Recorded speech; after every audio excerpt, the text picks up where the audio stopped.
મિત્રો, ભારતીય જનતા પાર્ટીના ભ્રષ્ટાચારના કારણે આખું ગુજરાત બદનામ થઈ રહ્યું છે. ગુજરાતને લાંછન લાગી રહ્યું છે.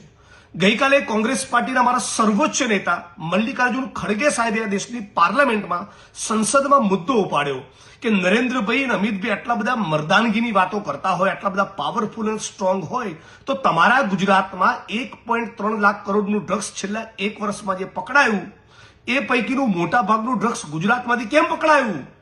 આ મુદ્દે તમારું શું કહેવું છે? કેમ તમે એક શબ્દ બોલવા તૈયાર નથી? કેમ ગાંધી અને સરદારના ગુજરાતમાંથી આટલું ડ્રગ્સ કેમ પકડાઈ રહ્યું છે? આ છતાં ભારતીય જનતા પાર્ટીના ગુજરાતના રાષ્ટ્રીય સ્તરના તમામ પ્રવક્તાઓ, તમામ સાંસદો, તમામ મંત્રીઓ ચૂપ.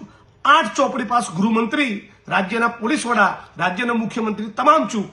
એટલે આ વિડીયોના માધ્યમથી હું ચેલેન્જ કરું છું અને સમગ્ર ગુજરાતની એક વ્યક્તિનું સમર્થન માંગુ છું કે આવો સાથે મળીને આ માહોલ બનાવીએ કે ગુજરાતની વિધાનસભા 16 ફેબ્રુઆરીથી શરૂ થઈ રહી છે. આ વિધાનસભામાં જ્યારે ગૃહ વિભાગની ચર્ચા હોય ત્યારે મારી અને હર્ષ સંઘવીની વચ્ચે એક લાઈવ ડિબેટ થાય અને એ ડિબેટનું જીવંત પ્રસારણ ગુજરાતના જન સુધી પહોંચાડવામાં આવે એટલે ખબર પડે કે 8 ચોપડી પાસ એ ડ્રગ્સના મુદ્દે શું કહેવા માંગે છે, એ ગુજરાતને શું બાહેધરી આપવા માંગે છે.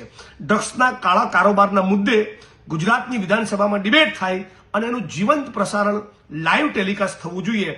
તમે જો આ વિચારના સમર્થનમાં હોય તો આખા ગુજરાતના ખૂણે ખૂણેથી કોમેન્ટ કરો અને આ વિડીયોને લાઈક કરો.